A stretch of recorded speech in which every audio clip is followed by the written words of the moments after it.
వినాయక చవితి పండుగను పురస్కరించుకుని రాష్ట్ర సంఘం తెలంగాణ రాష్ట్ర వీరశైవ లింగాయత్ లింగ బలిజ సంఘం ఆధ్వర్యంలో రెండవసారి భాగ్యనగరంలో మట్టి గణపతులను వితరణ కార్యక్రమం చేపట్టగా ఖైరతాబాద్ గణేష్ ఉత్సవ కమిటీ ప్రముఖులు హాజరయ్యారు. ఈ సందర్భంగా హైకోర్టు న్యాయమూర్తి రాష్ట్ర కమిటీ ప్రధాన కార్యదర్శి దినేష్ పాటిల్ మాట్లాడుతూ మట్టి గణపతులను పూజిద్దాం, పర్యావరణాన్ని కాపాడదామని తెలిపారు. ఈ కార్యక్రమంలో RVLLBS సెంట్రల్ కమిటీ సభ్యులు శెట్టి శివకుమార్, రాష్ట్ర ప్రధాన కార్యదర్శి దినేష్ పాటిల్, రాష్ట్ర కోశాధికారి రచ్చప్ప, రాష్ట్ర ఉపాధ్యక్షులు రాజశేఖర్, రాష్ట్ర మహిళా కోశాధికారి అశ్విని, రాష్ట్ర యువజన ప్రధాన కార్యదర్శి సోమేశ్వర్, రాష్ట్ర యువజన కార్యదర్శి సాయి తదితరులు పాల్గొన్నారు.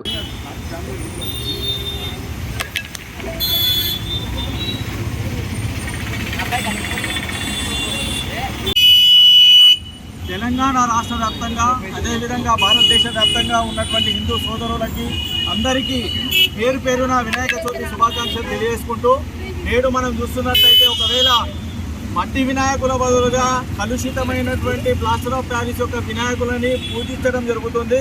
హైందవ సంస్కృతికి అది పూర్తి విరుద్ధంగా భావిస్తూ రాష్ట్ర వీరశైవ లింగాయత లింగ బలిజ సంఘం ఆధ్వర్యంలో పర్యావరణానికి కాపాడడానికి మనవంతు సహాయకంగా మనవంతు బాధ్యతగా ఒక మానవ నివాళిని నేటి తరానికి అందించాలన్న ఒక ఉద్దేశంతో మట్టి గణపతుల వితరణ కార్యక్రమం చేపట్టడం జరిగింది.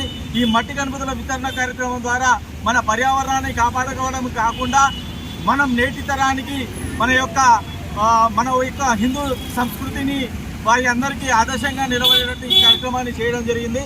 మరిన్ని అప్డేట్స్ కోసం మా ఛానల్ని సబ్స్క్రైబ్ చేయండి.